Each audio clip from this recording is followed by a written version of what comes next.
Hi, Dr. Gwen here with Raleigh Grad, following up with you. Thank you so much for following us as we've followed through with our Swing into Action initiative. This initiative is designed to provide accurate and concise information to our communities as we are dealing with the coronavirus. What started out as a simple pandemic, and simple you say, but yes, a simple pandemic related to COVID 19 turned into a compounded situation of dual pandemics. For those of us of the African diaspora, there is an anti-racial, anti-black racial pandemic that we are experiencing as well.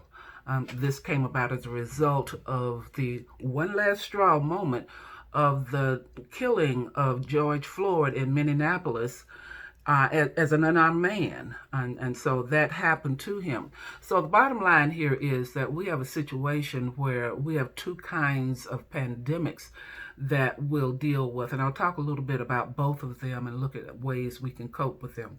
So first, we started out with COVID-19. So let's follow up with the COVID-19.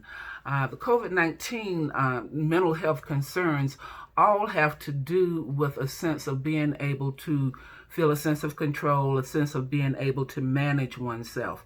I think a part of that has to do with, again, receiving accurate information. That's what we're talking about doing here, receiving accurate information. So the accurate information would be, in the first place, to make sure that you are structuring yourself. If you're staying at home, if you're sheltering in place, even though our state is opening up, we're all making our own decisions about what we want to do and how we want to respond in that environment. So that does provide a sense of control.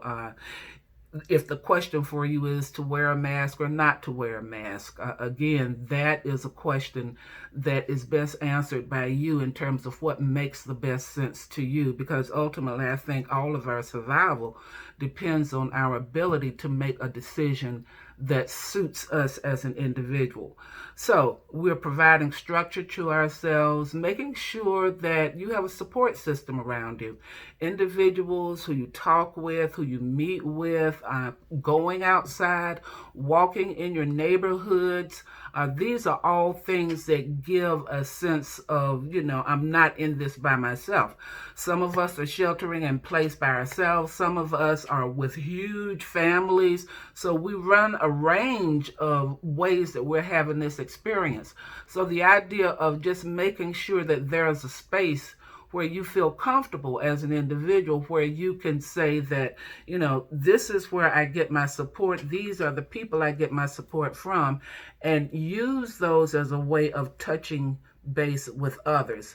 Some of the other things that you might want to consider as we're looking at this is just taking care of your appetite. And Tina talked to us on one of our earlier sessions about just making sure we exercise and move our bodies. So, moving your body is a great thing to do. So how are you going to use this within the context of what we're doing here? Well, if you're providing structure to your day, if you are interacting with others, then you might want to take a look at how you break your day up. Certain activities might be morning activities, certain activities might be evening activities. That's the way of gauging your day. One of those things about eating is also make sure that you are recognizing when a meal is a meal is a meal, as opposed to a snack is a snack is a snack is a snack. A meal meaning breakfast, lunch, dinner, and snacks, and recognizing what that's all about for you in particular could be interesting and helpful as well.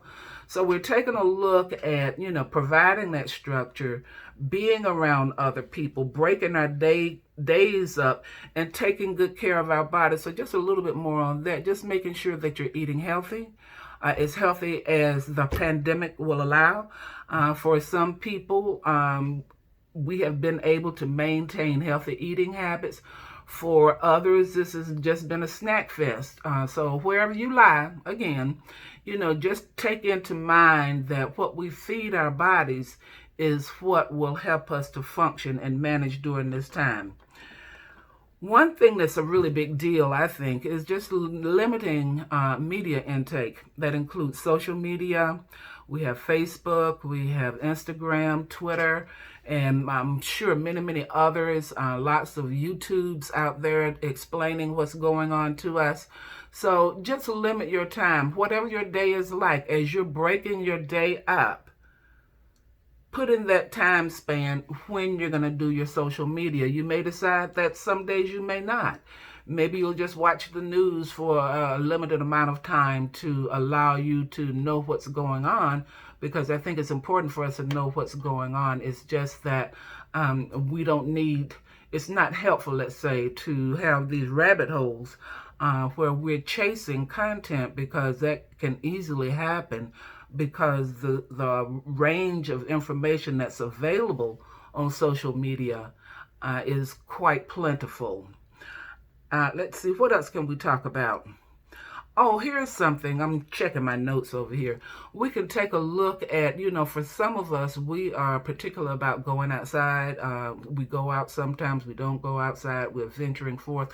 One of the things that we can do to limit the amount of time that we're spending outside is to take a look at your prescriptions. If you have prescription drugs, check with your pharmacy to see if you can get a 90-day supply. Many pharmacies will deliver. So these are options that we might look at. We get our food brought to our home, so we can also get some of these needed supplies brought to our homes. The most important aspect of what I wanted to talk about today are two things. Be kind to yourself. Don't have impossible expectations for yourself during this time. We talk a lot about, well, I was having a very productive day. I did this, I did that, I did the other thing. And then some days it's not like that. That's the contradictory nature of where we find ourselves at this time. I remember seeing a meme on social media, and a woman was discussing cleaning her baseboards with a Q-tip on certain days, and then other days sitting in her window crying and drinking vodka. So those are very large extremes, but those streams come into play when we take a look at, how we talk about ourselves, how we accept what we do. Again, being kind to yourself. If you set out to do 5 projects and you did 2, good for you. You did 2. If you set out to do 2 and you did none, good for you. You didn't need to do 2 that day. That's okay, because this allows you not to have a sense of negative thoughts about how you're managing and how you're doing, because it is you're in control in that environment. So don't be bored. That's another thing. A lot of people have taken up new hobbies, and if that's something that does it for you, then do. But again, under the heading of being kind to yourself, if you don't pick up a new hobby, you don't. It's not what you want it to do. You may find other things. Some people read. The people do the projects. Other things might even include altruistic motives in serving food to others, delivering meals. That's an activity that a lot of people are involved with. Just making sure that seniors and other individuals who cannot get out and get what they need are receiving what it is that might be beneficial to them. So the last thing on this COVID piece is to just make sure that you're being present with yourself. This is being mindful, knowing that you are in the here and now, as opposed to yesterday or as opposed to tomorrow. Mindfulness implies that we can only be in one place at one time. Some of you guys do yoga and about the centering techniques of being present in the moment and working with your breath.